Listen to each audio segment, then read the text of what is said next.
We're in the hide at Ongava Lodge, where we've just had the most incredible sighting of interaction between black rhinos.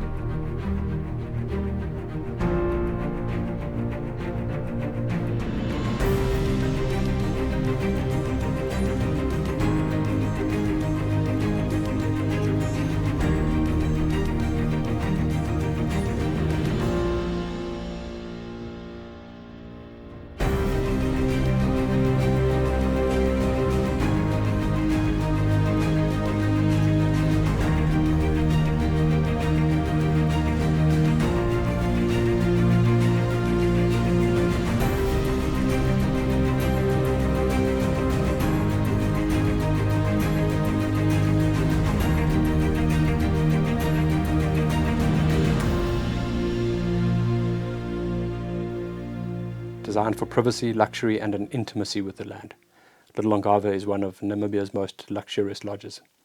The overall impression is one of pure natural indulgence indoors, surrounded by untamed nature outdoors. Built from local materials in traditional fashion, they blend tastefully into the surrounding landscape, allowing visitors to feel at one with nature. With only 3 private suites, Little Ongava is an intimate camp with wonderful views of a productive waterhole below the camp, the open deck allowing for relaxed, stylish dining under the African sky.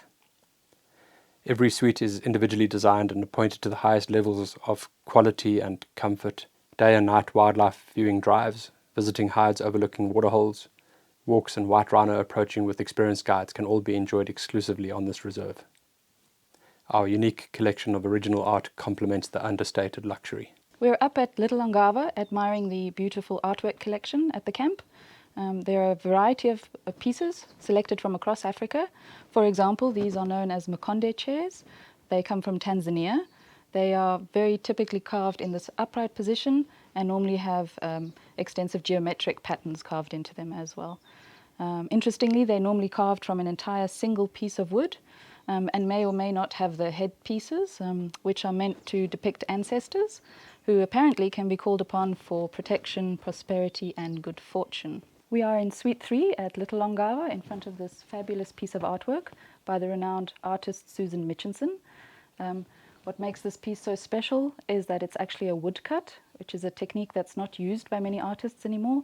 Typically, the black and white prints that you would be associating with this type of style are actually lino cuts. However, the artist Susan Mitchinson uses woodcuts.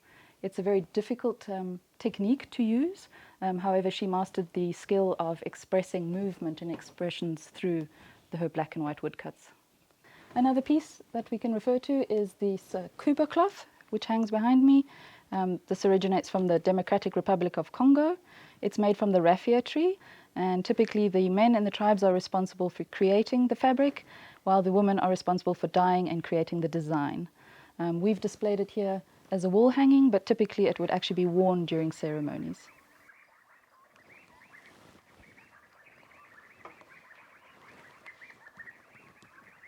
We're incredibly lucky to be able to witness this. This is a magnificent display of interaction between 2 young black rhino, a cow and a sub-adult, a calf and a sub-adult, pardon me. Normally one would not be able to witness such interactions, but because we're lucky enough to be situated at the hide, we're able to observe and experience these moments. As you guys have been watching, the 2 youngsters have actually been interacting for quite some time now, and it's all social development, so it's all play. There's no aggressive interaction occurring at the moment, even if it looks a bit rough. The cow is called Rafa. She's notched number 24, and then that's her young male calf. And then the other youngster is a sub-adult black rhino, not notched or named yet, also a male, possibly related to these, we're not sure. We'll only know that after we've managed to obtain a sample and do some genetic work on him, but quite likely that this would be related.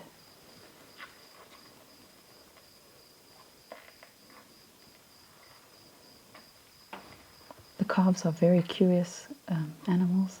They often approach other rhino for social interaction. It's a learning curve. It's also just normal playfulness. And as you can see that they are quite tolerant of each other. The calves often approach other adult animals, bulls or cows, and they're incredibly tolerant. As you can see, Mom is always close on hand, so if the play does get a little bit too rough, she'll intervene, normally quite gently, just with a snort or a warning sort of alert.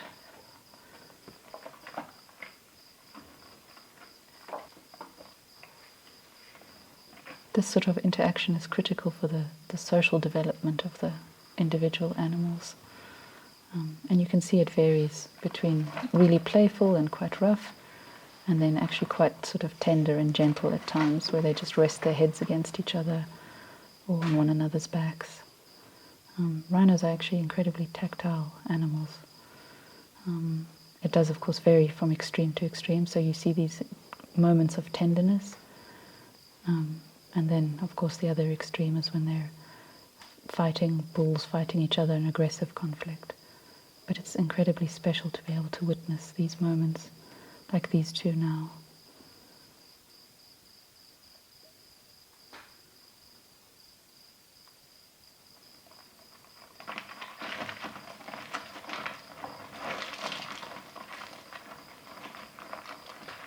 I think the calf wants to hog the playtime and doesn't want Mom to get involved, from the looks of things.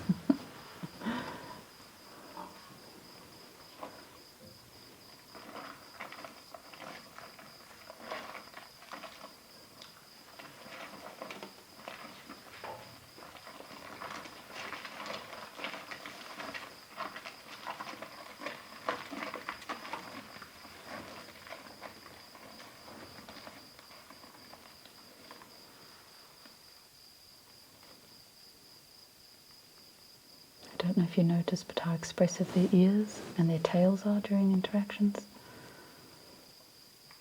So shaking of the head, positioning of the ears will indicate different moods and intents, and then the tail as well. So as he got excited, his tail sort of flaps up and down.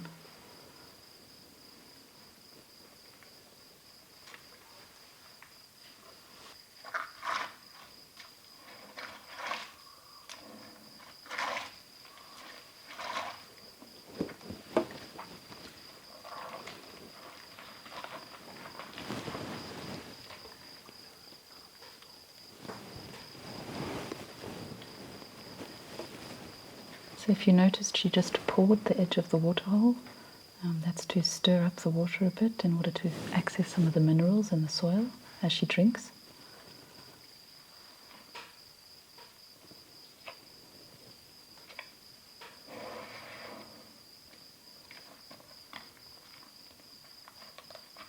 Her calf is drinking water already, as you've noticed, but he doesn't need to drink very much. He's not weaned yet, so he'll still be suckling.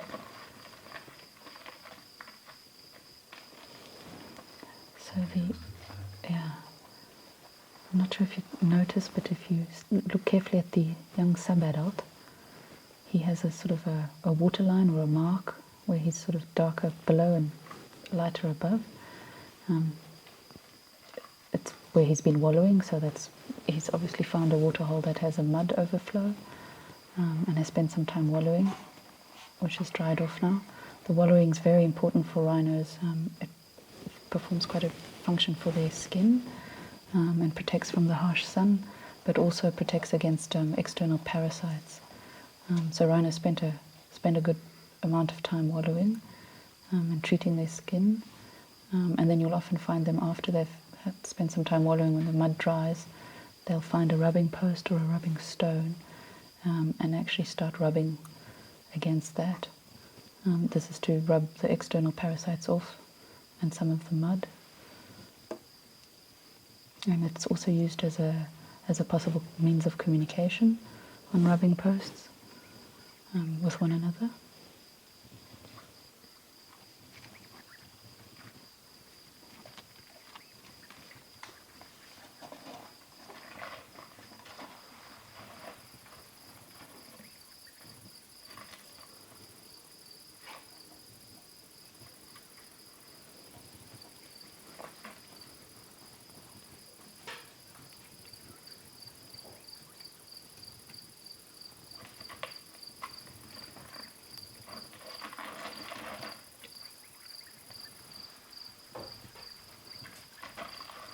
So watch his tail while he's doing this.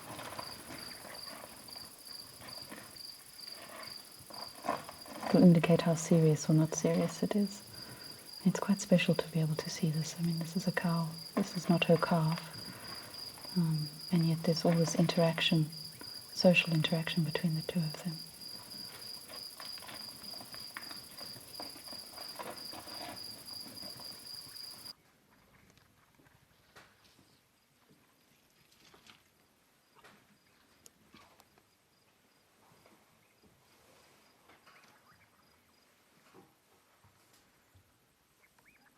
We're in the hide at Ongava Lodge and have just witnessed the most incredible sighting of interaction between black rhino, literally moments like these that we just sort of live for here. A black rhino cow and calf came in, and then separately a subadult male came in, and then there was a lot of social interaction between the calf and the other subadult, but also with the adult cow. The social interaction is important in development for the rhino, and this was all very playful.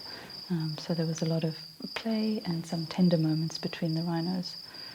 They're far more gregarious than typically thought, and moments like these are incredibly difficult to ever witness and very hard to see out in the field. It's where a hide such as this really lends itself to these magical moments that otherwise would never be seen.